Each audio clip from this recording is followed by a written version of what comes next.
Está gravando, com um pouquinho de atraso, com percalços. Estamos aí começando mais uma reunião de família do Projeto Mente Limpa. Sejam bem-vindos a todos. A Tássia, a Jéssica, a Larissa, a Cleusa, o Milton. Daqui a pouco tenho certeza vai entrar mais gente. O Gui já mandou mensagem falando que vai entrar. Então, né, para a gente não perder mais tempo, apesar de que não tem tempo perdido, né? Só tem tempo mal usado. Quando a gente se atrapalha, é porque a gente não se planejou direito ou está fazendo as coisas correndo em cima da hora, né? Antes de eu compartilhar a tela,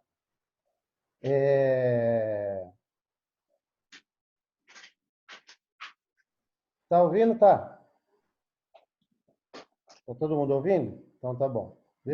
Agora sim eu consigo deixar vocês mudos. Pronto.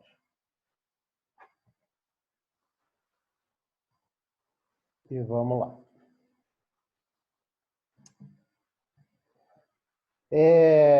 Vamos lá falar rapidinho sobre o quarto princípio do amor exigente, que fala que pais e filhos não são iguais. Parece até uma redundância, né? Falar que pais e filhos não são iguais, quando todo mundo, na verdade, sabe disso, mas nem todo mundo consegue agir de acordo com isso, né? Porque falar que pais e filhos não são iguais é fácil de falar, mas não necessariamente é fácil de praticar. E aqui o texto é bem curtinho e vai dar para ter uma ideia do que é que o amor exigente propõe, do que é que o amor exigente fala neste princípio, tá? Pais acreditam que precisam, antes de tudo, olha só, ser amigos dos seus filhos. E que, como amigos, se tratam de igual para igual. E os pais que querem ser amigos dos filhos antes de ser pais, normalmente eles têm problemas. Lembre-se que ser amigo do seu filho é ajudá-lo a ser a pessoa certa para si mesmo e para o mundo em que se vive. No final eu vou dar um exemplo sobre isso, tá? Os pais precisam ser pais para que os filhos possam ser filhos. Por que que pais, vou dar uma pincelada rapidinho aqui, por que que pais que procuram ser amigo dos filhos antes de ser pais têm problemas? Porque, no final das contas, é assim, é só cada um olhar para a própria vida e ver quantos amigos de verdade a gente tem, aqueles amigos que falam aquilo que a gente precisa ouvir, e não aquilo que a gente quer ouvir, que amigo não é só aquele que dá tapinha nas costas, amigo não é só aquele que, né, eu tamo junto, amigo é aquele que fala verdades dolorosas pra gente de vez em quando.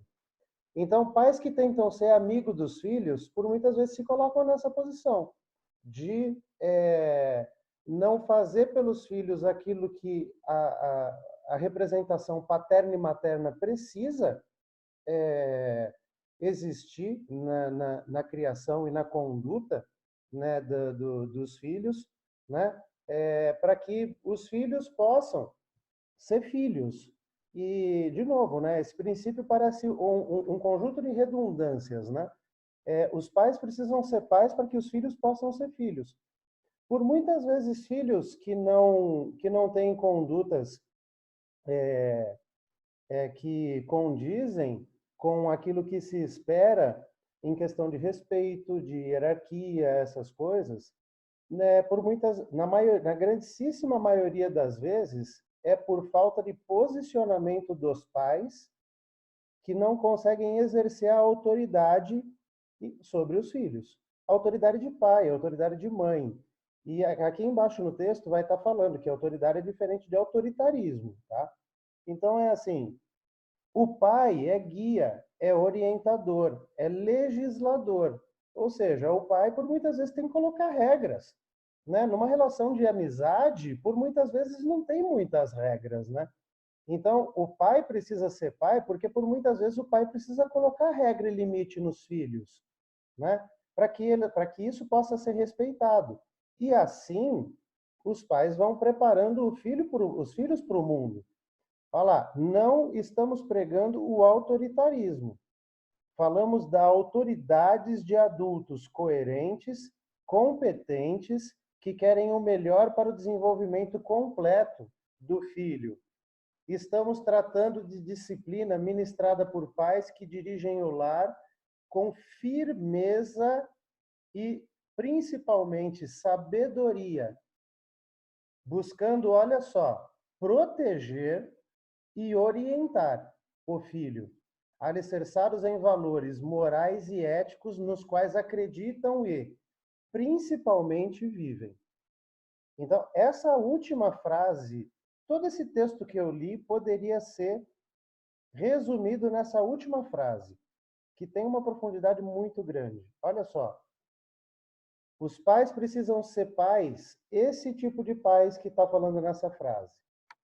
Pais que disciplinam, ministram o seu lar, dirigem o seu lar com firmeza, mais sabedoria, buscando muito mais do que impor ou mandar ou exercer um autoritarismo sobre os filhos, buscando proteger e orientar os filhos, né? Com valores morais e éticos, não com aquilo que eu acho que tem que ser ou aquilo que por muitas vezes eu quero que o meu filho faça, mas que no fundo, no final das contas, nem eu mesmo faço.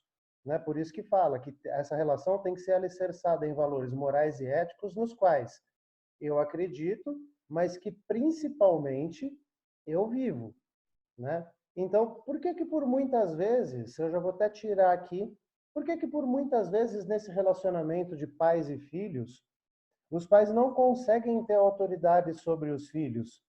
Porque por muitas vezes essa autoridade não está baseada em valores éticos e morais que os pais primeiramente acreditam, né? E valores e princípios éticos e morais. Depois eu vou até abrir para a Cleusa.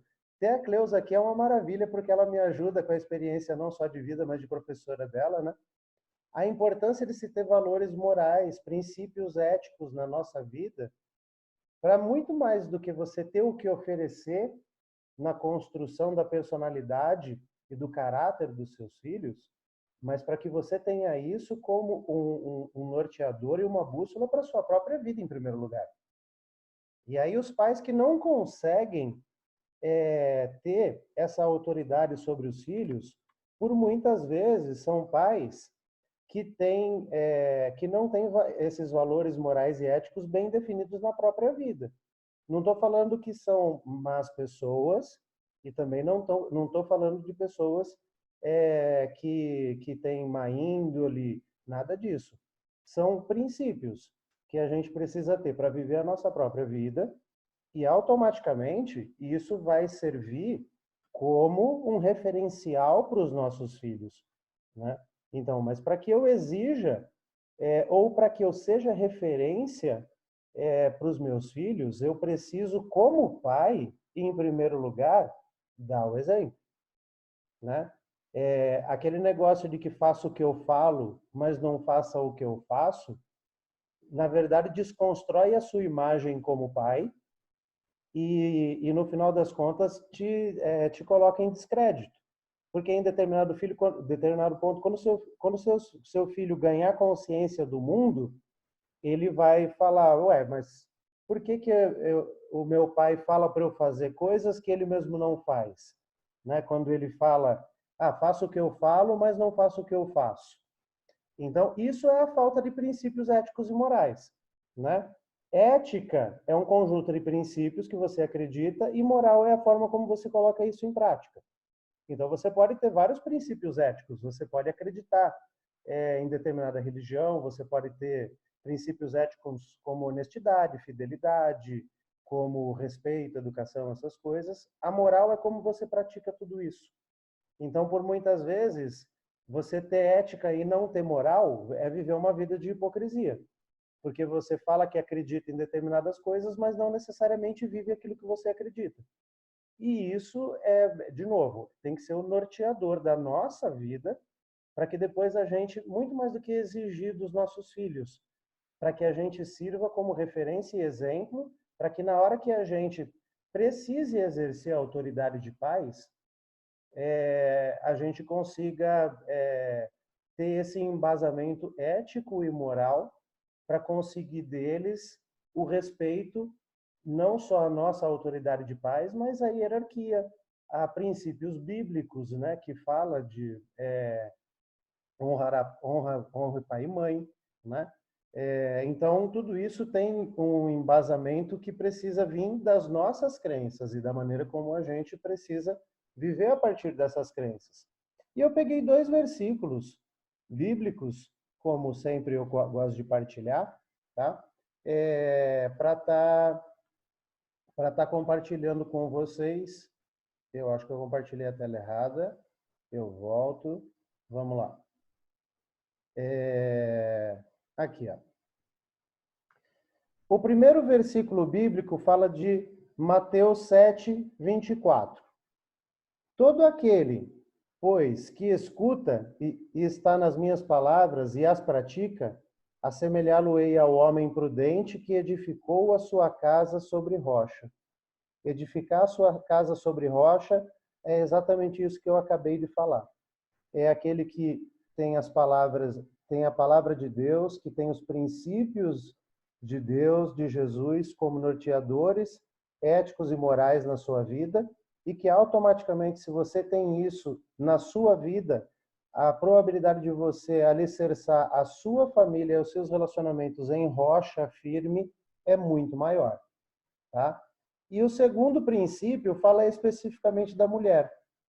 Na verdade, quando eu fui pegar esse princípio de Provérbios, quando você busca isso no Google, ou você vai, por muitas vezes, ouvir esse versículo, ele fala só essa última parte. Fala com sabedoria e ensina com amor. Mas eu fiz questão de pegar esse versículo inteiro, que fala, olha só, a construção do lar, né, por quem que é feita, né? A mulher que é louvada pelo seu marido e filhos é aquela que fala com sabedoria e ensina com amor. Então, olha só a representatividade que a mãe principalmente tem, não só na educação dos filhos, mas na hora de edificar a casa, né? Porque o homem, desde sempre, né, visto como imagem do provedor, mas o provedor externo, né, das coisas externas, apesar de hoje em dia isso já não ser mais padrão, hoje em dia a mulher trabalha, é independente também, mas esse alicerce que é a mulher dentro da família e dentro da casa, sempre foi também a referência, né, que fala nesse Provérbios 31, 26.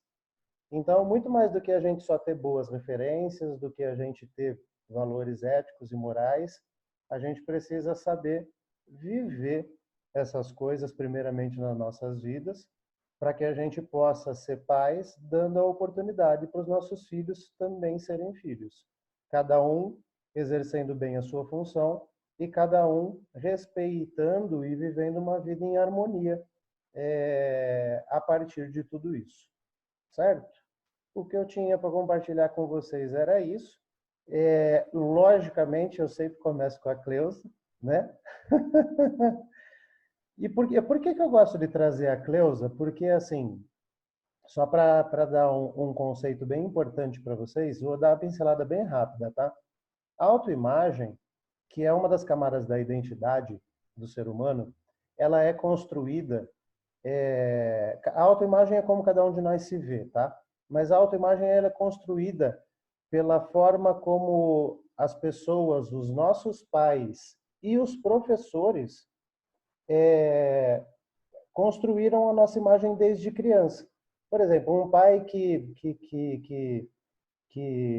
fala para o filho desde pequeno quando ele comete um erro: ah, esse moleque é burro, ah, você não faz nada direito, você está desconstruindo a autoimagem do seu filho, ou você está construindo a autoimagem dele de uma maneira distorcida. porque aquilo vai ficar no subconsciente dele e essa criança vai crescer achando que é burra, né? E os professores têm uma função tão importante na formação da personalidade de uma criança que, além da família, a outra imagem que contribui para a formação da autoimagem da criança e que depois vai se tornar um adulto são os professores. Então, a importância do professor, né, como uma referência também, fora da família, na construção da personalidade das crianças. E aí eu quero trazer a Cleusa para ela falar exatamente sobre o como que às vezes o professor precisa exercer o papel de pai ou de mãe de vez em quando, porque esse papel de pai ou de mãe não está sendo bem exercido dentro de casa e a criança vem problemática para a escola por falta de valores, de princípios, né, Cleusa? E o professor, por muitas vezes, tem que exercer essa função. Você, com a sua chacoalhada de cabeça, é um consentimento que você está dando de que o que eu falo, infelizmente, é verdade, mas queria que você contasse um pouco sobre isso aí. Vamos lá. Você vai falando, a mente vai ali, ó, o tempo inteiro. Nós estamos vivendo uma situação hoje, em termos de sala de aula de professor, que é a aula online. Então, lá em Santo Antônio de Poça, eu estou dando aula à distância para as minhas crianças. Eu tenho uma plataforma onde eu deixo as atividades e como minhas crianças têm 5 anos, eu estou procurando dar de uma maneira assim bem divertida. Eu mando vídeo, historinha, né? Eu fico fascinada com toda essa tecnologia, né?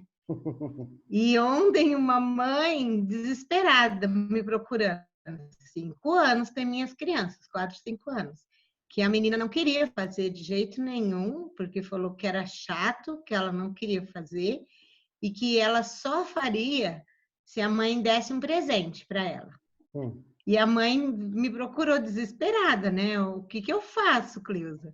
E aí você não pode responder o que você quer, né? Não pode falar o que você tem vontade, né? E aí eu procurei minha coordenadora, eu falei, e agora, né? O que eu falo para essa mãe? E a gente vê que esse papel, né? Eu, enquanto professora, eu consigo, com 25 crianças na sala, de 4 e 5 anos, fazer com que eles realizem as tarefas e façam e aprendam. A mãe com uma criança só em casa não consegue, e a criança chantageando a mãe, né? Então, é uma crise, assim, de autoridade, porque a mãe está trabalhando, tem pouco tempo, e deixa a criança fazer o que ela quer, né? E, às vezes, eu consigo mais do que a mãe. Então, é uma crise muito grande de identidade, né? Que nós estamos vivendo. E agora, as mães estão ficando tudo louquinha, tudo louca para ensinar as crianças em casa, né? Tudo perdida, desesperada, porque a gente entende que é difícil mesmo, né? E às vezes eles dão mais trabalho para os pais do que para nós. Mas é isso aí. E quando você fala de... Aí voltando um pouco, pensando em termos de família, né? Quando você fala que não adianta eu mandar, eu tenho que ser exemplo, né? E o filho, ele só vai te obedecer, ele vai te seguir se realmente você for exemplo, porque senão na adolescência ele vai jogar tudo na sua cara, né? E é complicado, eu estou aprendendo agora, eu estou acabando de criar meus filhos, né? O meu caçula vai fazer 19 anos, e é duro você pensar assim, que eles têm o livre-arbítrio, né? Ele não vai fazer tudo sempre bonitinho, ele vai errar, né? Você vai ter que corrigir, e é difícil. Todo mundo falava para mim, quando as crianças eram pequenas, falava assim, você vai ter saudade dessa época, né? E realmente, quando eles crescem, as preocupações são outras, né? Mas, assim, a gente tem que ter essa consciência de que eu procuro ser exemplo, né? Minha família não é perfeita, somos imperfeitos, tanto eu como o Mauro, meus filhos, mas a gente procura ser exemplo para eles, para eles nunca chegarem e falar assim, ó, eu sou assim, e a gente procura corrigir, falando, não adianta, cada um escreve a sua história. Eu falo para eles que a gente é protagonista da nossa história, né? Quantas histórias que tem tudo para dar errado e dá certo, porque às vezes é isso que você falou, Emanuel, a família é tão desestruturada que a referência que eles têm é a professora. E eu tenho plena consciência disso, que tem criança que pede para eu levar a casa, que fica me abraçando, eles têm um carinho por mim e eu por eles que a gente vê que eles não têm em casa, né? E enquanto família é isso, é um desafio para nós, né, com os nossos filhos e também enquanto professora, né? Eu procuro me policiar o tempo inteiro e eu não sou uma professora brava, e aí eu sofro mais ainda com isso, porque eu sou muito mãezona, mas assim, quando eu conquisto meus alunos, eles sabem que eu gosto deles e eles gostam de mim. Então, cria um vínculo ali, uma coisa. Geralmente eu sofro um bimestre para ter esse ajuste, quando eu pego sala muito indisciplinada. Mas eu consigo vencer. E sem autoritarismo, sabe? Sem ser aquela bruxa. Eu não sou aquela professora bruxa, não. Mas eu consigo fazer um bom trabalho, dá mais trabalho, sabe? É mais fácil quando você tem uma distância, aquela autoridade, né? Eu não sou assim, eu sou mãezona, as pessoas falam, né? Mas aí quando eu ganhei para o resto da vida, né? Porque eu amo o que eu faço, faço com amor e agora esse desafio da gente ter que enfrentar a plataforma, estou aprendendo um monte de coisa nova, né? Mas é isso aí, Manuel, é bem por aí mesmo, tudo É, aquilo que você falou. legal, obrigado, Cleusa. E aí você falou uma frase que eu fiz questão de anotar, tá? Para quem tem filhos aí, na verdade, eu gostaria de estar falando com a Selma, não com o Guilherme, né? Porque a Selma tem filho, o Guilherme não, né? Porque a Selma, o Guilherme é pior que um filho para a Selma. Ele dá mais trabalho para a Selma do que se ela tivesse um filho com ele, né? É que, Oh, com certeza. mas a Cleusa falou uma frase assim maravilhosa. Eu ia falar, mas eu falo uma frase preocupante. Crianças que chantageiam os pais. E na verdade é assim. Eu queria dar dois pontos de vista rapidinho. Por que que isso acontece? Uma, por conta disso, por conta da falta de autoridade que os pais têm sobre os filhos. E aí, a partir do momento que você não tem autoridade sobre os seus filhos, você acaba tendo que barganhar com eles. E isso é, assim, uma coisa que vai. Eu vou usar um termo bem pesado, tá, pessoal? Que vai apodrecendo o relacionamento. Porque aí deixa de ser um relacionamento baseado nessa autoridade que precisa ter, nessa hierarquia natural, familiar, e que você, por muitas vezes, tem que comprar o seu filho com presentes ou com premiações. Ah, não faz isso que o papai te dá isso, se você passar de ano, tal, e aí você vai comprando os bons comportamentos do seu filho, né? E ao invés de você criar nele uma palavra que eu adoro, que é a meritocracia, que é o merecimento, que é o se fazer merecedor, você vai fazendo ele acreditar que a vida é feita de que, ah, não, se eu fizer determinadas coisas, eu ganho outras. E a vida não é assim. Por muitas vezes a gente vai fazer, e não necessariamente isso vai te gerar um ganho que você gostaria de ter, como por muitas vezes os pais oferecem para os filhos. E aí, quando o filho não tem, aí vira esse processo de chantagem, de que você falou. E de que ele não vai fazer só com os pais, ele vai fazer na sociedade. Ele vai fazer com os professores, ele vai fazer com os amigos, ele vai fazer nos relacionamentos que ele vai desenvolver. Mas tudo isso começa dentro de casa com essa falta de autoridade, né? Então, por exemplo, eu vou dar um exemplo rapidinho para abrir para os outros falarem. Meu filho, uma vez, ele tinha, acho que, quando ele tinha uns 8 anos, ele me pediu um iPhone custava mais de R$ 2.000. E eu virei para ele e falei, não vou dar, não posso dar, porque era mais do que eu ganhava na época. Ah, não, mas parcela tal, e não tinha o menor cabimento. Eu dar um presente de R$ 2.000 para o meu filho que ia quebrar o telefone em 4, 5 meses. Na cabeça dele, ele ficou criando formas e meios de chegar ele chegou ao ponto de falar assim: ah, então em vez de você me dar um presente, a minha mãe dá outro presente, o meu irmão, que é tio dele, dá outro presente, vocês, os três, se juntam e dão o iPhone que eu quero. Para minha mãe, olha só, né? Para minha mãe, por ela, eu tinha dado, a gente tinha feito.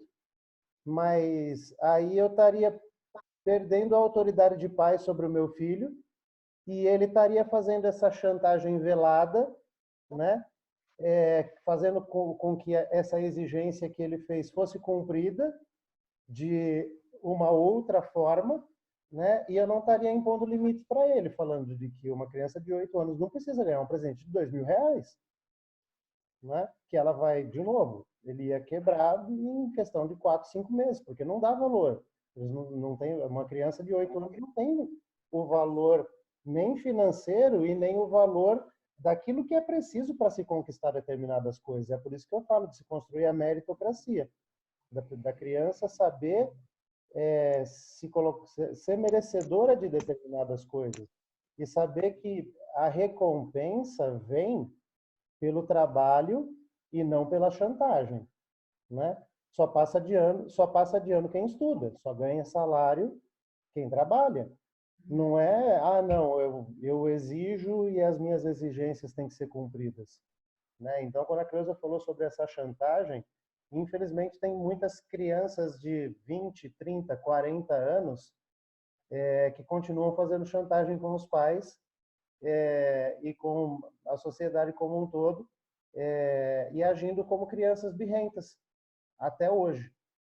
E eu convivo com pessoas assim, e não é à toa que eu faço o que eu faço, porque o adicto, infelizmente, é um adulto infantilizado, que faz birra e que, por muitas vezes, se coloca na posição de criança birrenta, né?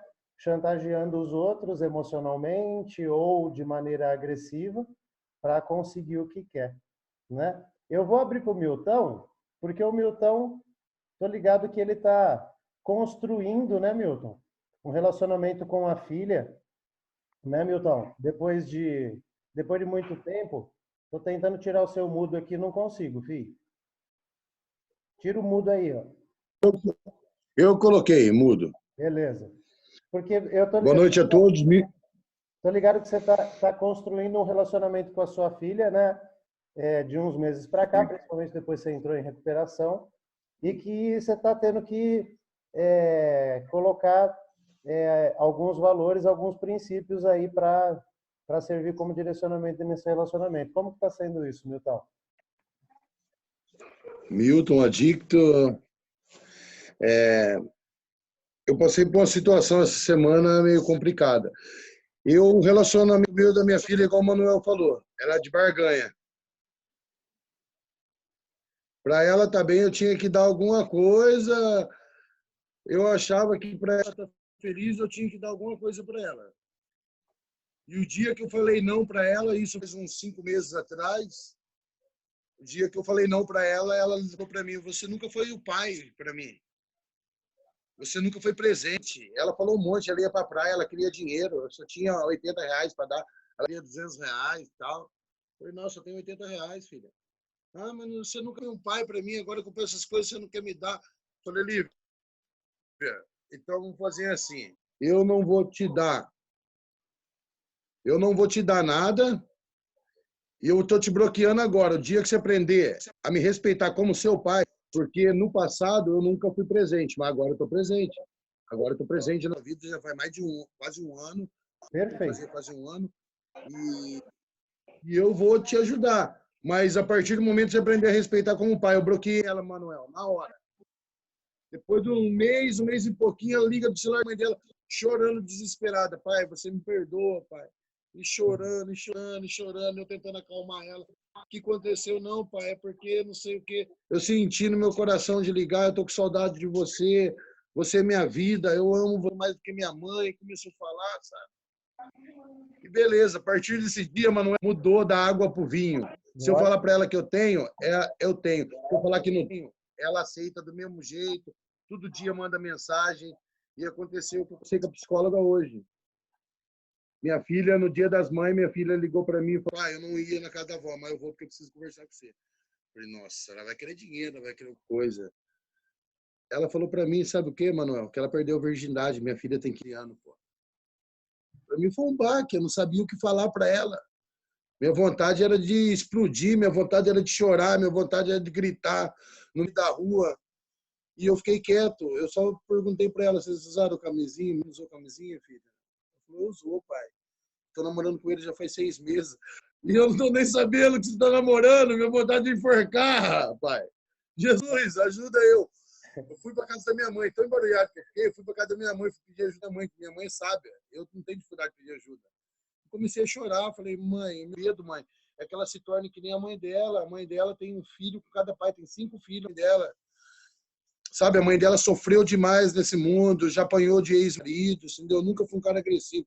Morei 8 anos com a mãe dela, eu nunca agredi ela, nunca posei fora de casa, sabe? Nunca traí, não sou de trair. Mas os outros relacionamentos dela, por conviver com ela, ela me falou como foi. Minha filha sabe um pouco da história. Eu falei: filha, depois ela veio perto, ela viu que eu estava chorando, ela começou a chorar, abraçou eu. Falei: filha, eu não quero que aconteça com você o sofrimento que sua mãe passou, sabe? E daí ela falou: não, pai, eu tenho uma mente boa, que não sei o que e tal. Mas mesmo assim, sabe, para mim é difícil, Manuel. Para mim, a minha filha sempre vai ser aquela menina, sabe? Aquela criança. O filho cresce, sabe? Daí eu falei para ela se ela está tomando medicação, se ela está tomando anticoncepcional. Ela falou que a mãe dela já comprou. Tá, o pai é sempre o último, sabe? Complicado. E daí, beleza. Daí você vê, ela é responsável. Ela ligou para mim e falou: pai, eu preciso de R$ 85 que eu preciso fazer um curso de não sei o que eu quero ser cabeleireira, sabe? Ela tem interesse, sabe? Ela quer estudar, filha estudiosa, sabe? Mas eu, na hora, não soube saber lidar com a situação, sabe? Mas meu relacionamento com a minha filha mudou, Manuel. A partir daquele dia que eu bloqueei ela, que eu falei: a partir desse momento, eu sou seu pai, você manda mais em mim. Ela mandava em mim, sabe? Queria celular, falei: não vou comprar celular, boa, depois desse dia. Daí um dia eu fui na Magazine Luiza com ela, ela nem sabia, eu levei ela lá e comprei o celular que ela queria, entendeu? Sem ela exigir, sem ela querer, sabe? E foi muito bom isso. Meu relacionamento com a minha filha estava maravilhoso. Só isso aí que ela falou para mim esses dias agora é que, sabe, martelou um pouco, falei com a psicóloga, conversei hoje, sabe? Mas tá tudo certo, os filhos têm que crescer, sabe? Eu não posso impedir isso daí. Eu posso ensinar ela, falar para ela, sentar com ela, conversar com ela, falar para ela que ela tem que arrumar uma pessoa boa para a vida dela, sabe? Ela tem que pensar mais nos estudos. Falar para elas, meninas, não sei agora como que vai ser, né? Não convivo com ela, mas eu Fica tranquilo, tô tentando meu irmão. fazer, sabe? Eu vou te dar 2 parabéns. Ah, mas é difícil, meu irmão. Não, filho, É a minha difícil. filha tem 18 anos. E eu vou te dar 2 parabéns para falar o que eu ia falar agora. Eu vejo a reação na cara das pessoas aqui, porque eu estou vendo todo mundo, principalmente na cara da Cleusa, quando você está falando tudo isso. Eu vou te dar 2 parabéns. Primeiro, pela atitude que você teve de colocar um fim no processo de barganha, porque foi aí que você, a sua filha, usava o seu passado para barganhar com você e você, por se sentir culpado, também não conseguia ter autoridade de pai. Quando você pôs um ponto final nisso, a relação mudou. E eu vou te dar outro parabéns, porque Mudou. parabéns pela sua filha, cara, chegar para você e falar que perdeu a virgindade. Né? A Cleusa está consentindo aí. Ela confia em mim. Quando a minha filha perdeu a virgindade, ela não falou para mim. Ela falou para minha ex-mulher. Então, olha só a qualidade do relacionamento que você tem com ela e a confiança que ela tem em você de falar esse tipo de coisa, principalmente você tendo a personalidade que você tinha, que você não tem mais. né? E de que você fica meio perdido e não Sim. saber como reagir, seja bem-vindo, parceiro. Nós, homens, que temos filhas mulheres, Nossa. uma hora a gente passa por isso, né? Mas faz parte do processo. Mas não passa por cabeça, né, Mas parabéns, cara, porque Mas nunca passou isso. Mas isso nunca passou pela minha cabeça, sabe, irmão? Manuel, é sua filha é complicado, a mas única que agora. Sim. Entendi. Você achou que Eu não sua entendi o filha que você ia ser a falou. única que ia morrer virgem? Não, não virgem, mas, né? Um pouquinho mais, né? 15 anos, pô, mas tá bom. Eu não posso controlar a vida dela, eu posso controlar a minha, né? Aí, irmão. Mas posso ajudar ela, né? Eu vou ajudar ela, Manuel. Parabéns. Sabe, explicando para ela, porque ela é uma benção, ela é uma benção. Perfeito. Cara, obrigado. Que partilha maravilhosa que você fez, que demonstrou Obrigado. como que por muitas vezes, ó, você pode não ter autoridade durante um tempo, mas independente da idade, quando você tem a atitude correta, você tem a oportunidade de começar a ter. Ah, nunca tive, então não vou ter mais. Sim, Não. Com a atitude certa, com a postura certa, é possível começar ou iniciar um processo diferente. E esse processo que você está vivendo, que, cara, parabéns, de novo, por você, a sua recuperação sim, ter te tamo junto. proporcionado isso. Tamo junto, meu irmão. Eu vou trazer a Larissa agora, porque olha só como a mulher é uma criatura espetacular. O pastor Cláudio Duarte, ele fala uma palestra que numa pregação, que ele fala que a mulher às vezes faz 5, 6 coisas ao mesmo tempo. Ela está fazendo comida, né? Ela está falando no telefone, prestando atenção nas crianças e ouvindo o que você está fazendo lá atrás. A Larissa, para quem não estava vendo, eu estava vendo, ela começou a reunião lavando louça, depois ela foi lá, mexeu num fogão, agora há pouco estava com a filhinha dela aí pendurada no pescoço dela e participando, prestando atenção no que está falando aqui, ó. E prestando atenção em tudo. Isso. O homem é incapaz. O homem, às vezes, uma coisa só para fazer, ele não dá conta de fazer direito. Deixa eu só confirmar, ver se é verdade. É verdade ou não, Gui? Com toda certeza. Hã? E a Selma tá na sala jogando, prestando atenção. Ela sabe mais da reunião do que eu. Aí, tá vendo? É só a confirmação. Mas eu Mas é isso mesmo.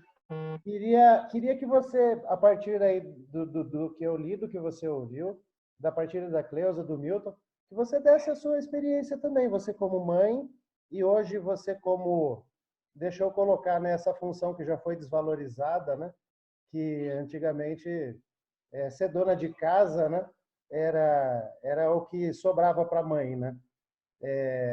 Mas ser dona de casa, olha só como que é falta de entendimento para o que o próprio termo fala, né? É dona da casa, né? Então, como que é na sua vida aí exercer essa autoridade ou muito mais do que só autoridade, ser referência aí? Você tem quantos anos tem sua filha? Então, Manuel, minha filha tem 4 anos e meio Uhum. e, assim, tá numa fase crítica. Não obedece, teimosa pra caramba, tá querendo fazer birra, mas, assim, em comparação até com outras crianças que eu vejo fora, não é tanto. Ela é ela sim, ela tem esse lado e ao mesmo tempo você fala com ela assim na hora, aí ela acaba entendendo e desculpa, e fazendo correto. Mas assim, é lógico, ela é manhosa, ela é birrenta, ela tá numa fase crítica e a gente tá tentando contornar a situação. Ela vem também querendo fazer umas barganhas. Isso com 4 anos e meio já. Ô, mamãe, ó, olha aqui, mamãe. Não, ó, vamos fazer assim, vamos fazer assim. Eu não vai fazer nada, é do meu jeito, pronto, acabou. Você só tem 4 anos. Quando você tiver 18, 20, aí você faz do seu jeito. Agora é assim. Mas comigo, né? Uhum. O problema da Letícia é que ela foi, assim, muito criada, a princípio com a avó, com o vô, né? Eu saí para trabalhar, eu voltei a trabalhar, e aí ela ficava com a minha mãe, com meu pai, com a minha tia. Depois ela foi para a creche. E quando eu ia chamar a atenção dela, falar alguma coisa, avó, só faltava, né, matar eu. Imagina, não faz isso com a menina. E aí acabou que estragou um pouquinho. E agora eu tô colhendo o fruto disso, porque minha mãe faleceu, meu pai tá morando em outro lugar. E agora não tem eles, é só eu. E eu tô colhendo o fruto desse mimo que eles deram, né? Mas eu acho que vai bem. A Letícia é uma menina muito inteligente. Letícia é um bom nome, né, Tassi? É? É que eu falei que Olha lá, ó. Letícia é um bom nome. É muito Nome bom. de família também. É, olha lá, ó. A Letícia, ela é muito inteligente. A Letícia, ela é meiga, ela é carinhosa, muito arteira, tudo, mas ela é um conjunto. E Uhum. ela pega muito as coisas assim, ela entende muito e de tudo. Você tá falando alguma coisa assim meio, né, entre linhas, ela já pegou, ela já entendeu. Então tem que ter muito cuidado também com o que fala perto dela, Uhum. porque é muito esperta, é muito viva, muito atenciosa com isso.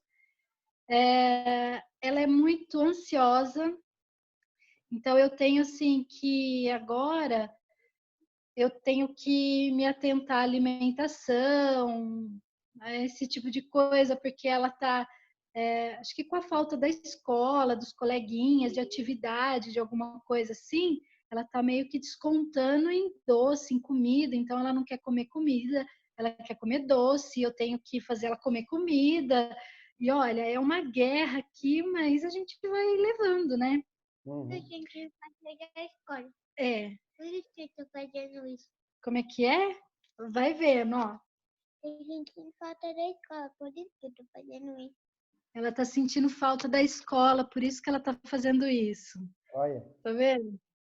Tem resposta para tudo. Ah, Eu procuro também, assim, como meus pais me criaram, eles foram, não foram assim aqueles pais amigos, tipo de sair em balada junto, de, né?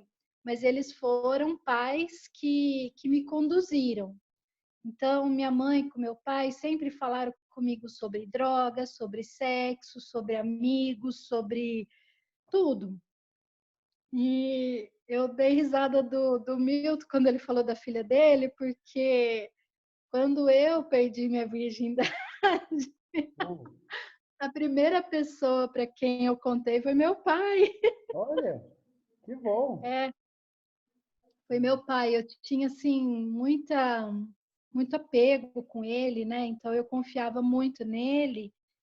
E minha mãe sempre falava que amigo era pai e mãe, porque lá fora você tinha colega. Então eu confiei de contar para ele. E o Milton falou, eu lembrei eu falando com meu pai, que ele virou para mim e falou assim: bom, você já é adulta, você já é maior, vacinada, tem seu trabalho, sua profissão. A única coisa que eu falo é que eu não vou criar filho de ninguém. Então, assim, ele jogou para mim a responsabilidade, né? Ó, você já sabe o que você está fazendo. E eu tento conversar com a Letícia nesse sentido também, nesse tom de Letícia, olha, se você faz isso, vai acontecer isso, se você faz aquilo, vai acontecer isso. Não sei se eu estou certa, não sei se eu estou errada, mas é assim que eu estou estou vivendo. O aprendizado é assim mesmo. No final eu vou colocar um versículo que vai falar sobre isso. Mas você falou duas coisas que eu quero dar uma pinceladinha aqui, ó. Uma criança de 4 anos tem resposta para tudo, né? Nossa. Eu vou dar uma informação que eu ouvi da boca de uma das pessoas que eu mais respeito, que é um filósofo chamado Mário Sérgio Cortella. Por que, por exemplo, você fala sua filha é muito ansiosa? Porque pelo excesso de informação que as crianças estão sendo submetidas desde muito cedo, né? Seja por celular, internet, assiste mais televisão, mais conteúdo, então isso contribui para essa ansiedade. Uma criança de 10 anos hoje, isso é cientificamente comprovado, não tem como cientificamente comprovar, mas assim, uma criança de 10 anos hoje tem mais informação do que o imperador romano de 2000 anos atrás, que era o dono do mundo, né? Porque Roma o Império Romano dominava o mundo. Então, uma criança hoje de 10 anos tem mais informação do que o César, do que o imperador romano. Só que as crianças têm esse excesso de informação e por muitas vezes não sabem o que fazer com ela. Isso só gera uma energia que ela não sabe empregar direito, e aí a falta de orientação ou a falta dessas referências paternas e maternas acaba contribuindo para esse processo de ansiedade.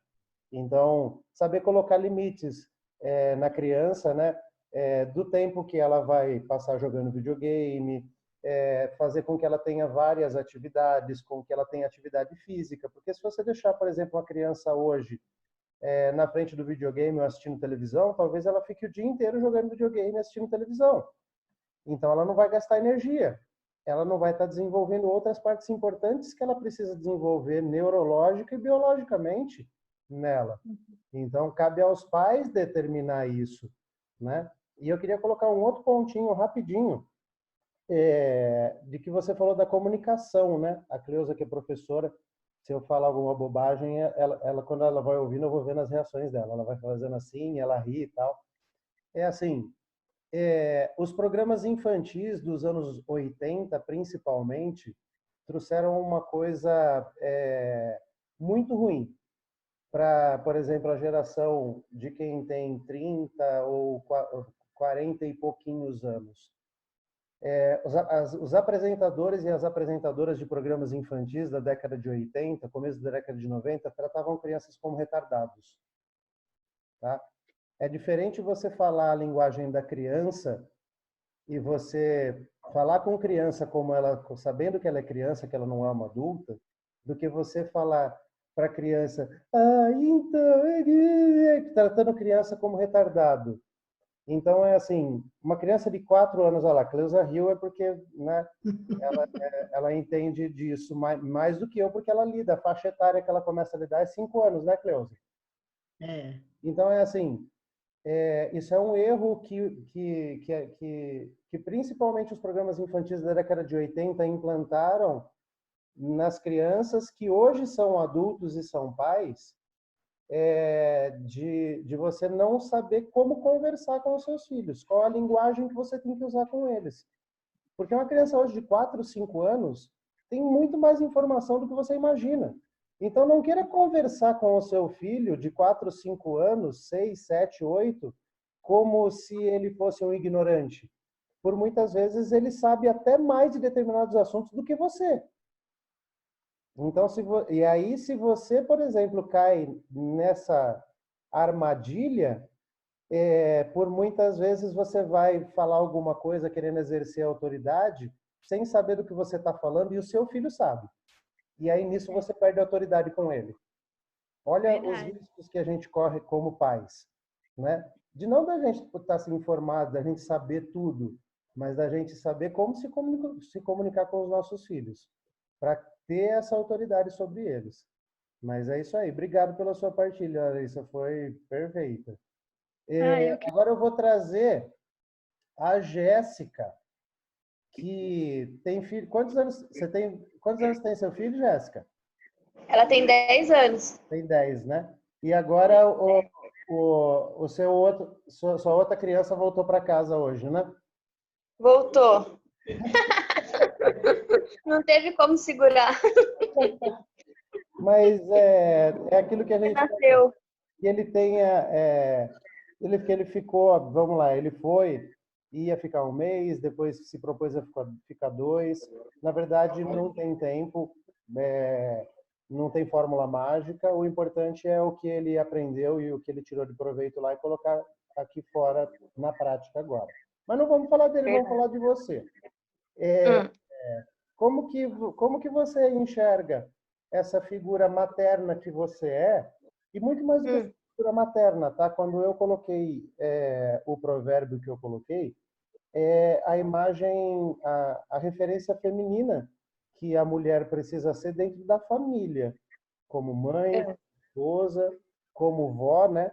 Que aqui a gente tem uma vó, pelo menos que eu sei, que me transformou em vó também por tabela. Como que você enxerga essa referência feminina que você é dentro da sua família? Olha, com a Sara, eu comecei, acho que muito errado na criação dela, para falar a verdade. Eu comecei a trabalhar, a Sara tinha 3 anos, então a Sara passou muito tempo com a minha mãe. Praticamente foi minha mãe que criou a Sara. E aí, eu tentava compensar o tempo que eu passava longe dela comprando o que ela queria, um brinquedo, alguma coisa. E na verdade, a Sara já estava mandando em mim, né? Começou já assim. Tudo que ela queria, eu ia lá, tinha dó, comprava para ela. Fosse coisa barata, fosse coisa cara, me dobrava, trabalhava e comprava para ela. Até que um dia eu caí em si. Aprendi e comecei a mandar mais nela. Parei. Hoje ela me obedece. Hoje eu falo para ela, ela me escuta. A Sara, ela, com o decorrer das coisas que aconteceu, a Sara não tem uma cabeça de uma menina de 10 anos. Hoje ela tem muita mentalidade, tem coisas que eu nem pensei em conversar com ela, a Sara já vem falar para mim, já vem conversar comigo. Hoje não parece que a Sara tem 10 anos. Para mim, ela tem uma cabeça de muito, muito mais. Parece ter muito mais.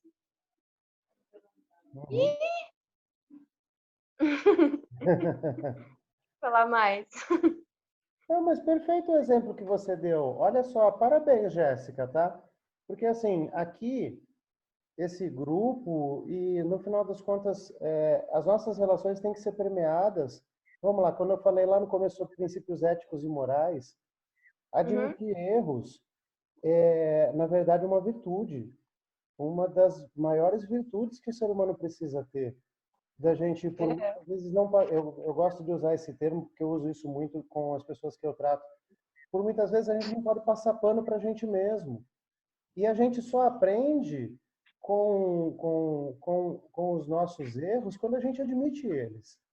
Então, você começou falando que, né, você começou a educação da sua filha de maneira errada. E aí eu vou fazer um adendo gigantesco nisso, tá? Nenhum pai, nenhuma mãe erra na criação dos filhos propositalmente. A gente erra porque os erros fazem parte do processo, do percurso. Eu tentava compensar a falta que eu fazia para ela, porque ela passava praticamente o dia todo com a minha mãe. Então eu tentava compensar com um brinquedo, eu achava que isso ia compensar. Na verdade, não compensa, né? A falta da mãe. Sim. Tô educando errado, tava educando errado, né? Mas, com o passar do tempo, fui aprendendo isso. Até que aprendi. Hoje eu tenho um domínio sobre ela. Hoje, se eu falar para ela, Sara, é isso, isso, e ela obedece. Ela me respeita hoje. Parabéns. Nossa, hoje as partilhas estão sendo sensacionais. Parabéns, Jéssica. Hoje eu acho que o que eu tenho mais assim que tirar dela é o celular, porque hoje o vício dela é o celular. Isso que eu tenho que trabalhar muito com ela e tirar dela um pouco. Colocar regras, horários para ela. Ó, você vai mexer até certo horário. Perfeito. Trabalhar isso com ela agora. Então é assim, vai com o tempo. Semana que vem eu me comprometo a trazer um princípio do programa que vai te ajudar nesse processo, tá? É o sétimo princípio, é o sétimo ou oitavo princípio que fala da tomada de atitude. O como tomar atitude em relação a algumas coisas, seja no relacionamento marido e mulher, ou pai, mãe e filho, tá? Então, não adianta fazer sem medir consequência, não é exatamente isso. Mas você saber como fazer ou como tomar determinadas atitudes com planejamento, com sabedoria, né? Para que um limite que você vai estabelecer seja muito mais do que respeitado porque você impôs, mas seja entendido pela criança. E você criar o entendimento nela de que precisa ela ter limites, porque a vida vai ser feita de limites, né?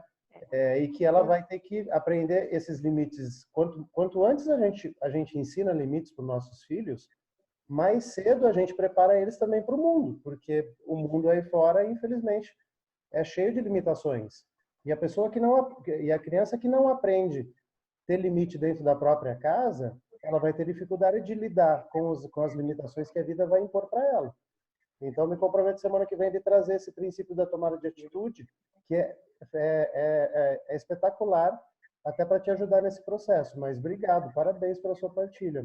Assim, muita sabedoria a sua partilha, viu? Parabéns. Obrigada. Obrigada. Deixa eu...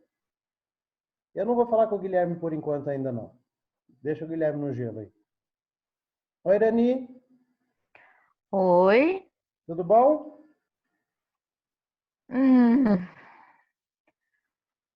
Tô tentando e eu acho que tudo que eu tô fazendo tá tudo errado. A guerra aqui continua, já pedi perdão, já tentei. Eu não sei mais o que eu vou fazer. É agressão acima de agressão. E calada porque eu tô calada. Falar piorou, não posso falar nada. Tá difícil. Então, eu já vou te dar a primeira e mais importante ajuda que eu posso te dar. E vai continuar difícil, Irani. Desculpa se eu vou parecer um pouco duro assim na maneira como eu vou falar. Vai continuar difícil. Se você querer, quando você falou há umas semanas atrás de você viver para sua filha porque a sua filha estava grávida, tudo isso é louvável desde que você não deixe de viver a sua vida. E é isso que está acontecendo. Então, chegou a hora a sua filha é adulta, ela precisa de ajuda, mas quem está precisando de ajuda é você. Então, se você não começar a parar de olhar para ela um pouco e começar a olhar para a sua vida vai ficar cada vez mais difícil. Então, é assim, isso não é egoísmo, tá? Isso não é deixar de se importar com a sua filha. Isso é você começar a ver que você tem que zelar pelo seu próprio bem-estar. Mental, físico, espiritual. E de que se você não fizer isso por você, ninguém vai fazer, tá? Você vai estar muito mais capacitada para ajudar a sua filha se ela estiver disposta a receber determinada ajuda, se você, em primeiro lugar, conseguir se ajudar. Então, nesse momento, que nem você falou, a guerra está sendo perdida. Não está sendo perdida. Eu fiz uma live com o Guilherme sexta-feira, em que eu falei sobre um versículo da Bíblia, que todo mundo que está aqui é cristão, mas que a maioria dos cristãos não conseguem viver ou não conseguem entender ele. Tem um versículo na Bíblia que fala que todas as coisas cooperam do bem para aqueles que amam a Deus. E eu tenho certeza que todo mundo que está aqui ama a Deus. Então, se você acredita se você acredita na Bíblia, na palavra, e todas as coisas cooperam para o bem, todas as coisas cooperam para o bem, inclusive as dificuldades. Não está falando que as coisas boas cooperam para o bem. Não está falando que só os momentos felizes cooperam para o bem. Não, todas as coisas cooperam para o bem. Então, quando a gente começa a entender e acreditar na palavra de Deus e começa a colocar isso em prática na nossa vida e ver que, independente da dificuldade que você esteja passando, eu não estou falando só para a Irani, eu estou falando para todo mundo, inclusive para mim, tá? E você começa a entender de que as dificuldades, de que os desertos, de que as tempestades, de que, por muitas vezes, esses momentos que a gente passa, e que pode parecer que a gente não enxerga a luz no fim do túnel, todas as coisas cooperam para o nosso bem, é porque tudo isso faz parte de um propósito, de um plano muito maior que foge ao nosso entendimento. Só que, assim, a gente não vai chegar no entendimento que eu preciso chegar para colocar a minha vida em ordem enquanto eu olhar mais para a vida do outro do que para mim. E isso Mas, Peraí, Irani. Emanuel, É um movimento de egoísmo, tá? Isso é um movimento de que a coisa é tomar assim, em ó. primeiro lugar. Fala, Assim, Irani. ó. O negócio é assim. Eu deixo ela fazer o que ela quer, a vida dela e tal, mas ela se intromete na minha vida. No que eu estou fazendo, no meu dinheiro, no crédito que eu pus no meu celular, que vai acabar a minha internet, porque vai ficar sem internet, porque não sei o que tem, que tem. Então ela está me sufocando. Agora eu não sei se eu abandono tudo aqui e vou embora, porque a minha vontade é essa, tá? De largar tudo e meter o pé no balde e ir embora. E juntou ela e a Isabela contra a minha pessoa, porque eu não vou falar nem coisa errada jamais, é contra os meus princípios e contra a palavra de Deus. Não vou aceitar. E querem que eu aceite como se fosse coisa normal. Eu jamais vou aceitar. Então não aceite. Então Não aceite. querem viver a vida delas viva. Só que Você precisa viver a sua. eu preciso viver a minha, mas só que a Milena não quer deixar eu viver a minha. Então, aí é que Ela implica em tudo, tudo. ela Se eu só falar, porque eu falei. permite, Irani. Desculpa te interromper, mas ela só implica porque você permite. Você permite. É assim. Do que eu vou fazer? Mandar calar a boca? As pessoas interferem na nossa vida somente com a nossa permissão, tá? Eu vou abrir o áudio da Cleusa rapidinho. A Cleusa falou sobre isso semana passada, se não me engano, quando chegou a um determinado ponto e de que ela já partilhou isso no grupo, em que ela... Quanto tempo você ficou separada do Mauro, ô Cleusa? 1 mês. Olha lá. Ela separou do marido dela durante 1 mês, porque em determinado ponto o relacionamento não estava dando certo e precisou ir cada um para um lado para que as coisas voltassem, cada um, né, conseguisse se equilibrar para que depois se juntasse. Então, se você tiver que fazer isso, faça, amiga. Faça, porque pior do que você não tomar uma atitude, do que você tomar uma atitude e por muitas vezes ficar com medo do que vai acontecer, é você não tomar uma atitude e continuar vivendo uma vida de sofrimento. Então, às vezes, chutar o balde é necessário.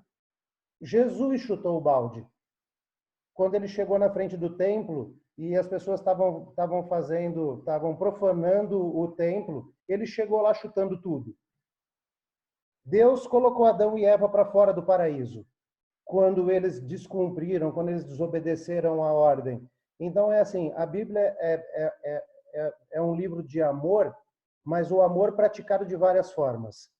O amor praticado com abraço, com sacrifício, o amor praticado com palavras de carinho, mas o amor praticado com repreensão. O amor do pai, do filho pródigo, que permitiu com que ele ganhasse o mundo e fala, então vai lá viver sua vida. E aí, quando ele estava lá comendo comida de porco, ele deu valor à família dele e ele voltou para a família dele. Né? a Bíblia conta a história de Noemi, de Ruth e de Ruth também, tá? E eu esqueci o nome Nossa, me ajuda, Tassi. Como que é o nome da outra mulher da história? É Noemi, Ruth e... Nossa, até eu esqueci agora, mano. Mas é assim, os maridos... Você sabe, Cleusa? Esqueci também, eu sei que é a que foi embora e a Ruth não, né? Exatamente. Então é assim, Sogra e ela não olha só como lembro. a Bíblia é rica em exemplos. Então é assim, você quer embasamento bíblico para tomar uma decisão, você tem embasamento bíblico para tomar praticamente qualquer decisão que você quiser. Ruth, Ruth tinha uma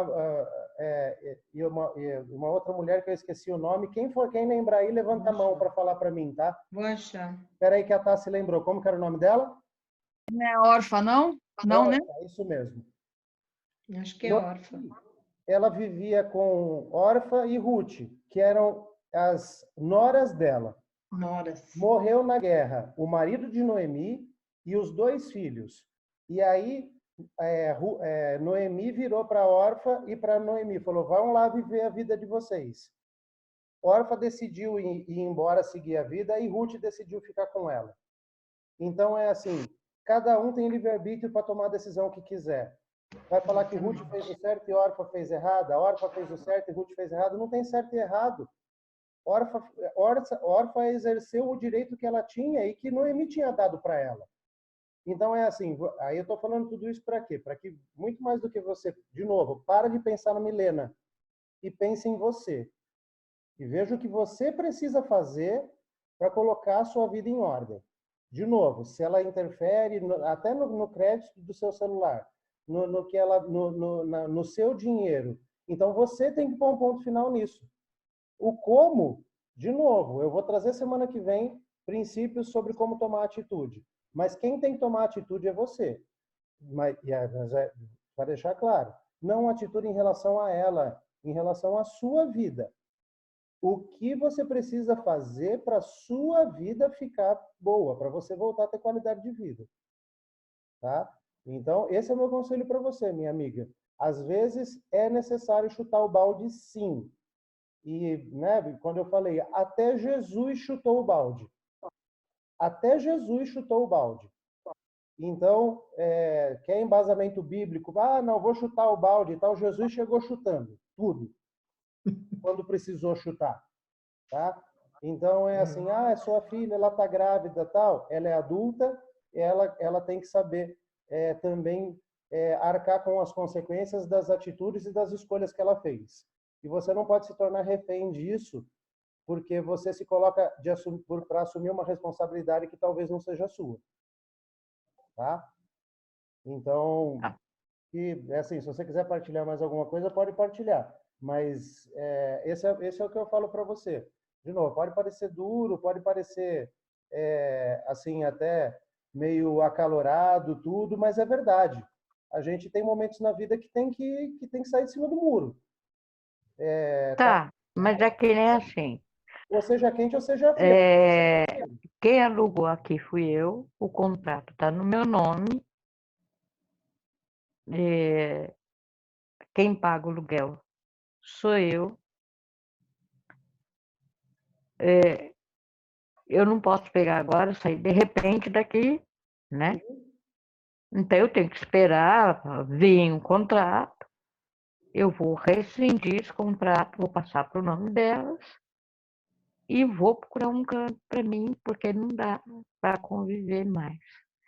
Porque está indo contra a minha vida, contra a minha vontade, e é o que eu vou ter que fazer.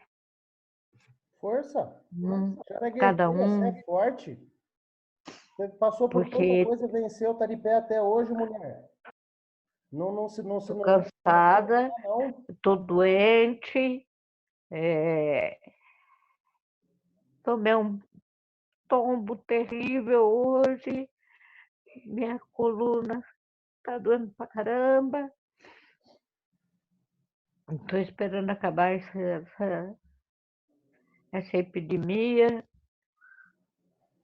Eu já tinha marcado ortopedista para fazer cirurgia. Ah, eu quero falar mais. Força. Agora eu tô casada.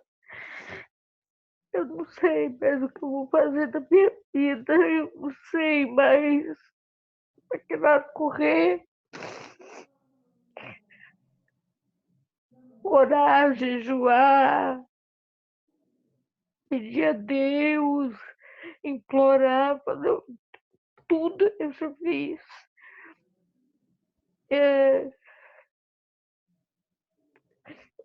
Eu não queria isso, mas agora que eu encontrei um apartamentinho bom, eu vou ser obrigada a sair para que tudo fique bem para os outros.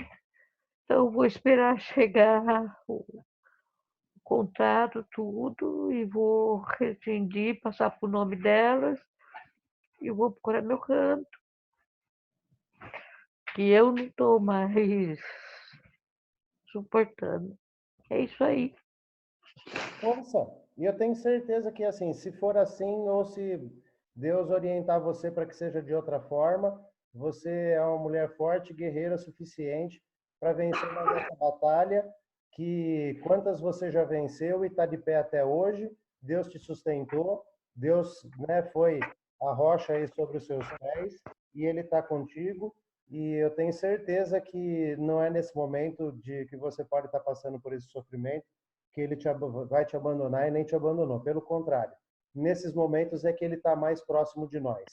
A gente, quando está em sofrimento, por muitas vezes não consegue entender. Mas fica tranquila, viu, minha amiga?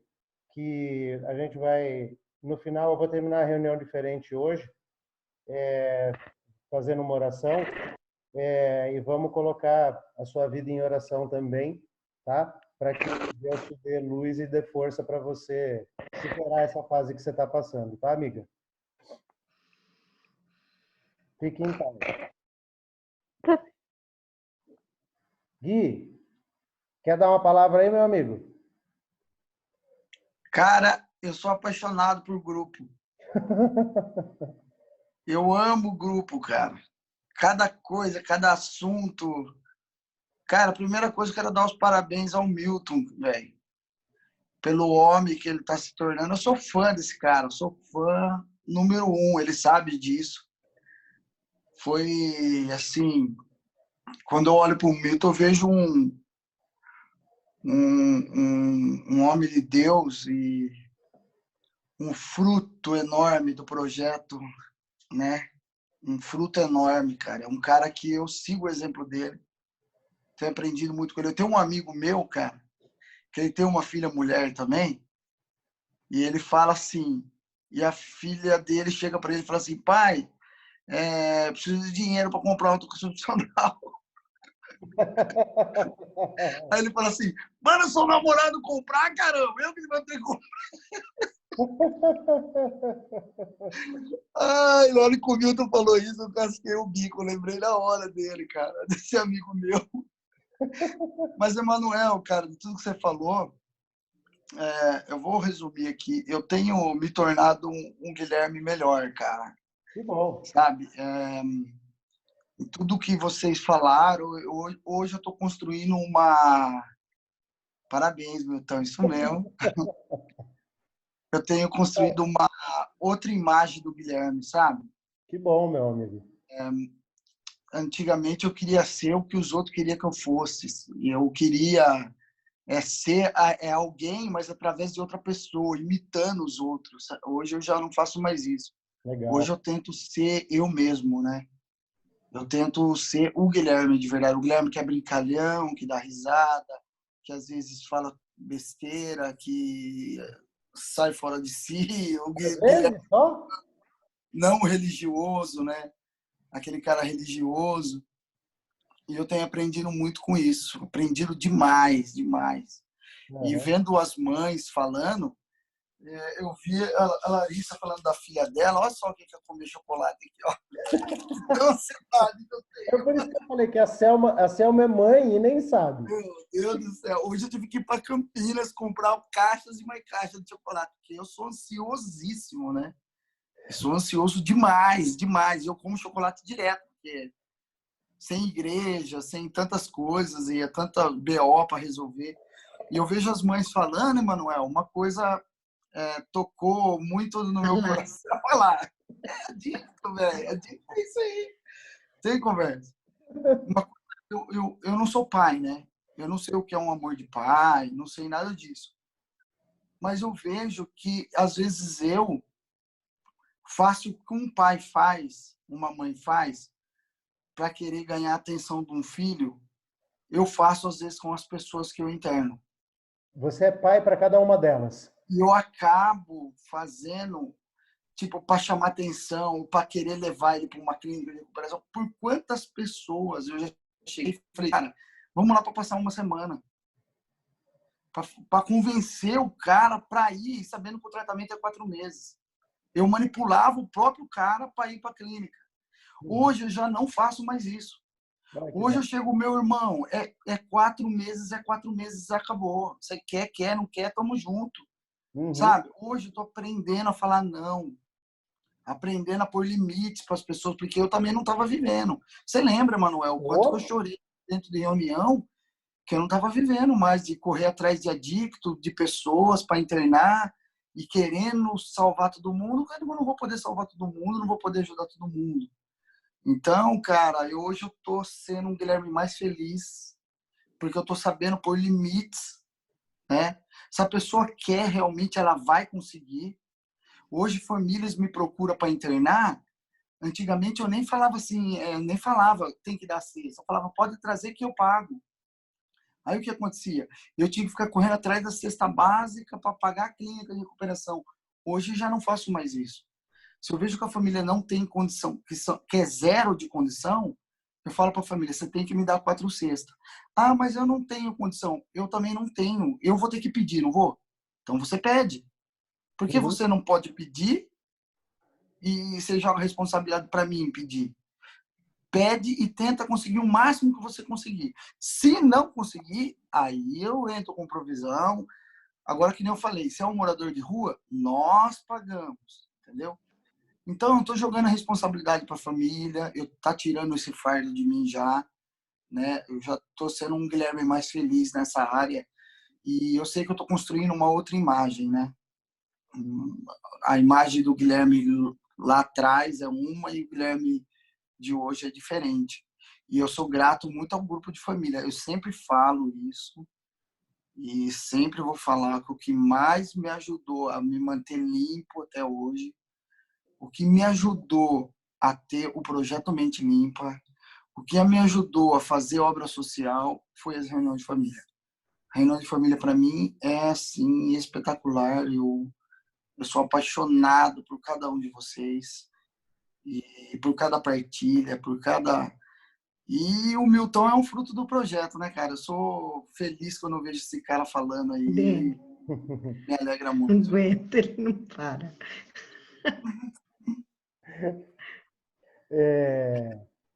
Eu identifico com você, Gui. Cara, eu sou apaixonado por grupos de família, por grupo de adicto. Eu sou porque eu sou apaixonado por gente, como eu sei que você é também. E é isso que Jesus quer de nós, né? Que a gente seja apaixonado por gente, né? É por isso que ele quer que a gente ame o próximo. E aí, obrigado, viu, meu irmão? Você, no final das contas, não pegou o comecinho da reunião, mas tudo que você falou diz respeito ao assunto, tá?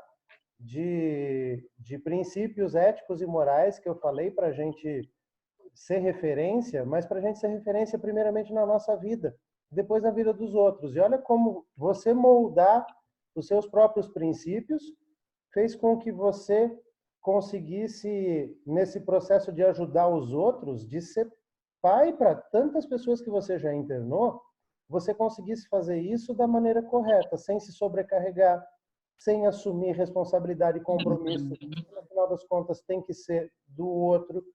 Então, cara, a partilha que você fez veio totalmente assim de encontro ao que a gente propôs aqui, que foi o texto que eu trouxe. Então, cara, parabéns. Eu deixei a Tassi para o final, mas antes, olha, uma das coisas que o Gui falou, eu vou jogar um último versículo da Bíblia.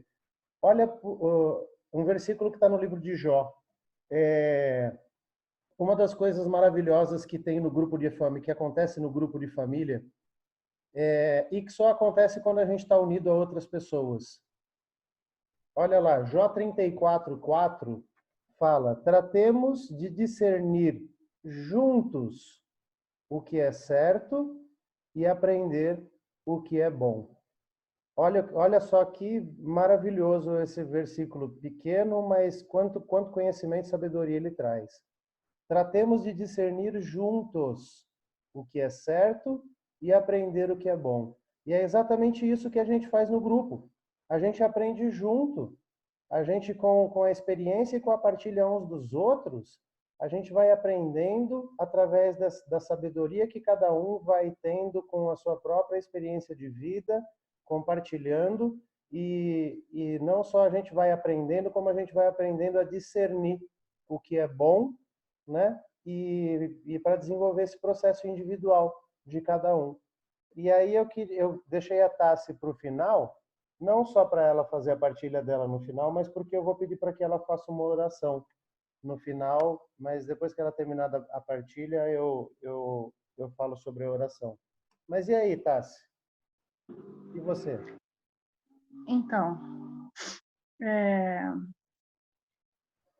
eu estou tendo acredito que todo mundo conhece a minha história, eu estou tendo uma nova oportunidade de Deus de estar podendo criar meus netos de uma forma diferente pela qual eu criei meus filhos, né?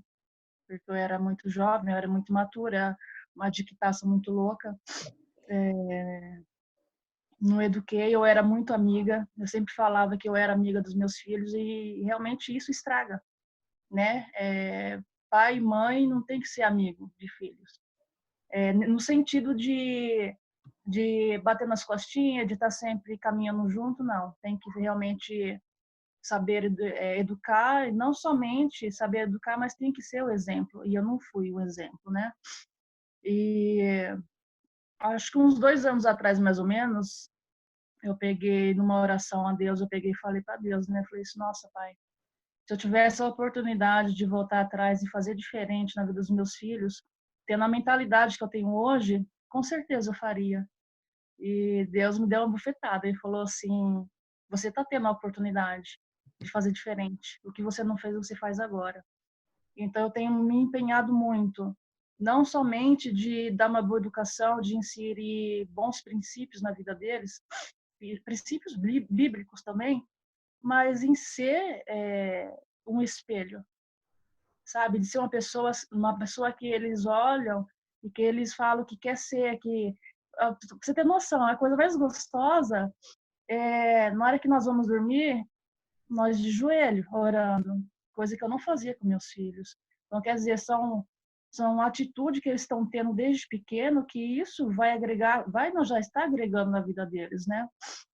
Então, agradeço muito a Deus essa oportunidade que Ele me deu de poder fazer diferente, porque depois de tudo que passei na vida, acabei adquirindo experiência, a escola da vida me ensinou muito. Sou muito grata por tudo que eu passei, porque se eu sou quem sou hoje é graças a tudo que eu passei.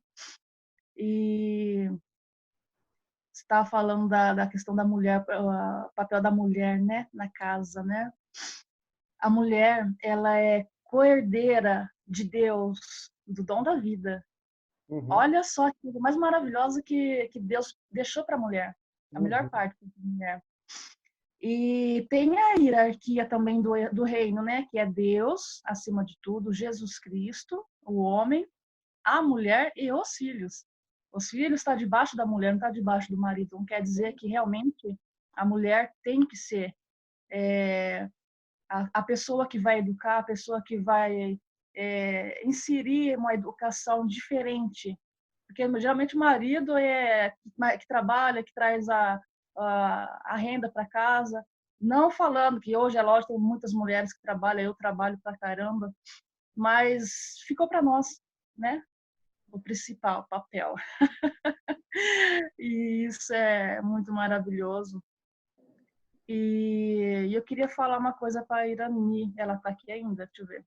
Tá, sim, quero falar. Oi, Irani. O que eu vou falar para você agora, linda, eu não vou estar te induzindo a nada, só vou compartilhar com você, tá?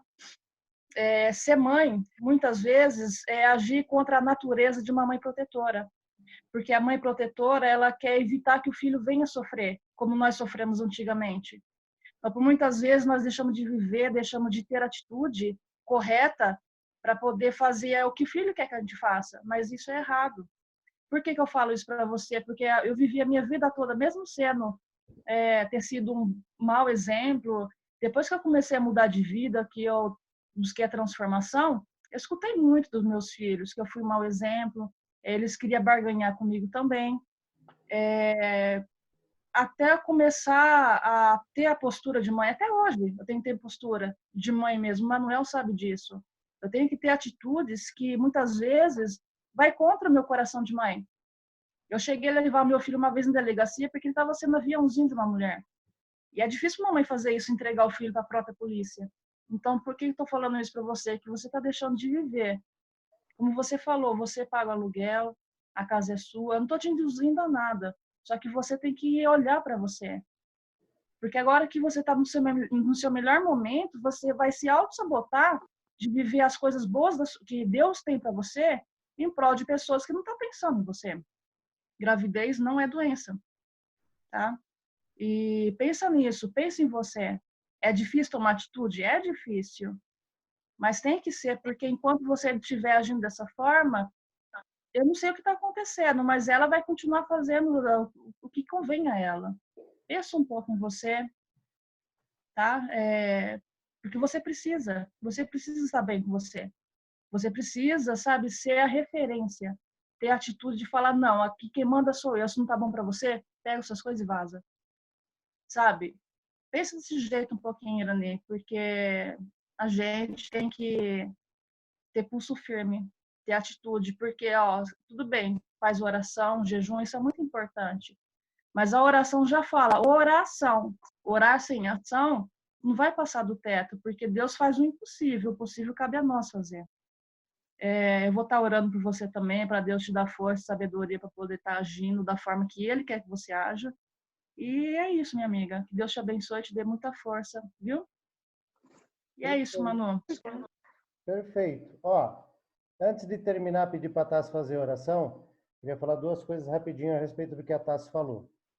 Ser pai é fazer pelos filhos o que eles precisam, não o que eles querem e também não o que eu quero. Tá? Então, ser pai é fazer o que é preciso ser feito. Não é nem o que eles querem e nem por muitas vezes o que eu quero. Tá? Por isso que a gente precisa ter princípios para seguir.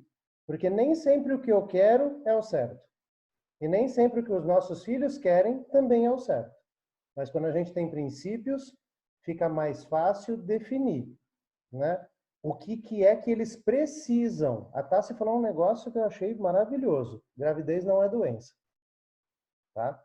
E assim, eu queria encerrar com uma historinha que está nesse livro do Amor Exigente aqui, ó. A diferença entre você querer ser amigo do seu filho e ser pai.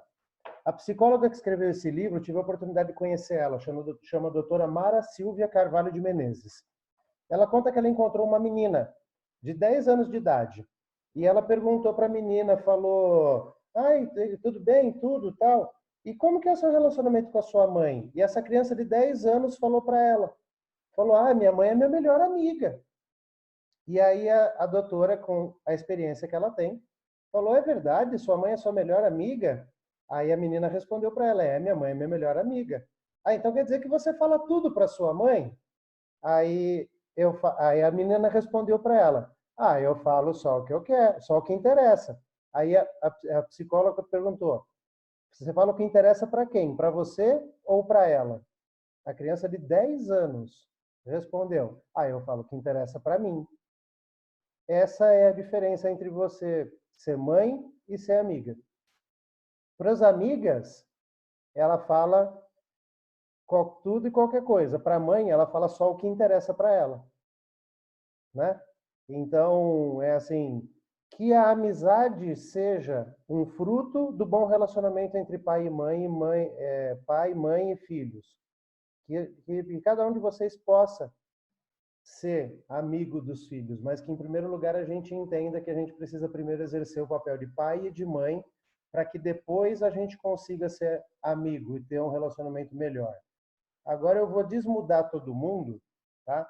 Porque é assim, em vez de fazer a oração da família, Gui, eu ia pedir para a Tassi, por isso que eu deixei ela para o fim, para que ela faça uma oração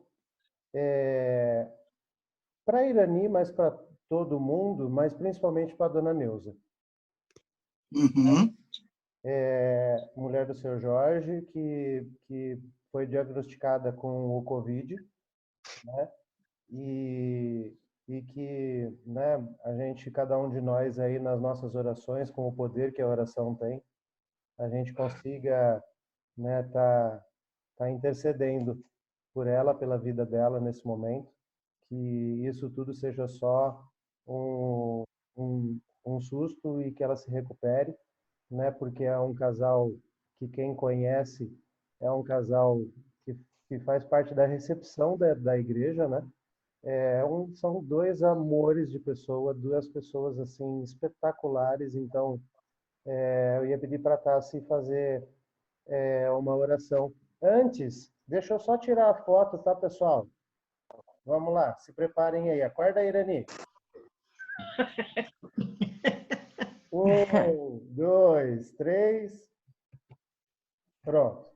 Então, Tassi, ia pedir para que você fizesse uma oração agora no final, principalmente colocando a dona Neuza Tá, em oração, para a gente poder estar intercedendo por ela nesse momento, tá bom? tá bom. Fica à vontade. Então vamos todos fechar nossos olhos, tá? E levar nossos pensamentos a Deus. Pai amado, em nome de Jesus Cristo, eu quero colocar nossas vidas diante da tua presença. Primeiramente agradecer, Senhor, pelo dia, pela vida, pelo dom da vida, pelo sopro, Senhor, que o Senhor traz às nossas narinas todas as manhãs, nos dando a oportunidade de recomeçar. Pai, eu te agradeço por esse momento maravilhoso, unido aqui com nossos irmãos, aprendendo, Senhor, um pouco da vida do outro, aprendendo um com o outro. Eu quero pedir a Abençoe ela nesse momento, Senhor. Entra naquele hospital, vai curando, Pai. dando sabedoria, entendimento de como agir, de como fazer a tua vontade, ó Pai. Quero colocar também, Pai, a vida da Irani, que o Senhor possa dar sabedoria, Senhor, a ela, na hora dela agir, que o Senhor possa dar a tua paz que excede todo entendimento ao coração dela, que ela possa entender a tua plena vontade, ó Pai. Em nome de Jesus Cristo, acalma, Senhor, essa tempestade que está no coração e na mente dela. Queremos colocar também nesse momento, Pai, a nossa irmã Neuza, que se encontra internada naquele hospital. O Senhor conhece ela muito mais do que nós, ó Pai. Mas eu quero pedir a Ti, Senhor, em nome de Jesus Cristo, que o Senhor possa estar colocando, Senhor, seus anjos nesse momento ao redor dela, ao redor da família dela, acalmando os corações, ó Pai. E quero pedir a Ti, Senhor, pelo meu desejo, pelo desejo do meu coração, que ela possa ser curada, que ela possa ser transformada, que tudo isso, Senhor, que vem acarretando, Senhor, essa complicação na saúde dela, que possa cair por terra. A sua palavra nos diz que o que é ligado aqui na terra é ligado no céu e o que é desligado também é desligado no céu, Pai.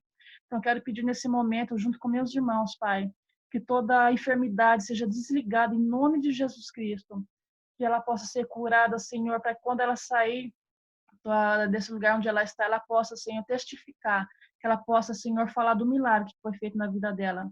Mas que, contudo, Pai, seja feita a tua vontade e não a nossa, porque a sua vontade é boa, Senhor, a sua vontade é plena. Mas pedimos a Ti, Senhor, que sua misericórdia recaia sobre ela, sobre a família, sobre os netos dela também, que todos estão isolados, Pai, que eles possam ser livres desse Covid, em nome de Jesus Cristo, Pai. Nós pedimos a Ti e crendo no milagre, porque o Senhor é Deus do milagre. Nós fazemos somente o que é possível, porque o impossível cabe a Ti, Senhor. Em nome de Jesus Cristo, muito obrigada, abençoe a todos e a família de todos aqui presentes. Amém. Amém. Amém, meus irmãos. Glória a Deus. Glória a Deus. Emanuel, diga. Antes de encerrar, pode falar. Eu queria falar o quanto que eu amo a Cleusa. Que pessoa maravilhosa, extraordinária. Tem nos ensinado bastante. Nossa, eu amo você de paixão. Deus abençoe muito a sua vida, Cleusa. É recíproco. E eu vou falar, você chegou no depois, mas para a gente encerrar, eu amei. Uma das coisas que, por exemplo, de novo, eu sempre procuro ver o lado positivo das coisas. O Covid, essa epidemia, ela trouxe a oportunidade da Cleusa participar do grupo de família. Sim. E a Cleusa virou meu braço direito. Daqui a pouco eu vou estar trabalhando nesse horário. Eu trabalho. A Cleusa, ela tem, assim, não só muito conhecimento, mas ela tem um conhecimento por não só ser mãe, mas por ser professora. E são Emanuel, duas das funções mais importantes na vida de uma criança. Eu vou além disso. Ela tem coração. Não cabe dentro dela, né? Ela tem um coração enorme. Eu adoro isso. É muito mais que um conhecimento isso, cara. É maravilhoso. Assim, eu sou muito grato por a Cleusa participar aqui com a gente. A quem chegou, a Cris. Quem chegou aí? Cris, eu vou dar para você as boas-vindas. Chegou no amém. Olha, você deu sorte, porque hoje a reunião demorou porque foi muito boa, tá? Mas já era para ter terminado. Mas não ia terminar, não ia ser perfeito sem você. Inclusive, estou tirar outra foto agora com você aqui. Com a Cris. Sem você aqui não estava completo. Vai lá. A nossa reunião também foi top, viu? Maravilhosa. Então, pessoal, obrigado, viu, pela reunião. Boa noite a todos, Deus abençoe. E vamos continuar em oração, intercedendo aí pela vida da nossa irmã, Dona Neuza. Que Deus tenha misericórdia e os anjos dele desçam nesse momento para estar intervindo, para que ela se recupere o mais rápido possível. Tá bom? Ô, Jéssica, puxa a orelha do Lambari, hein? Cadê ele? Cadê ele? Logo, deixa eu dizer. Ai! Peraí, que o Lambari tá ali. Ó, vamos colar nesse cara aí. Colar nesse cara aí, puxar a orelha dele 24 horas. Olha lá. Aí, mano. Eu fiz... Lambari, eu fiz uma aposta com você, cara. Eu fiz uma aposta com você. Se você saísse antes do tempo, você ia ter que tirar uma foto com a camisa do Parmeira. Agora você tem que cumprir, meu.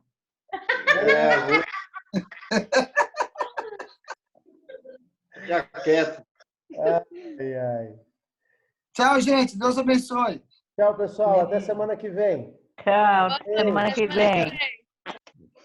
Obrigada, padrinho. Amém. Tchau, tchau.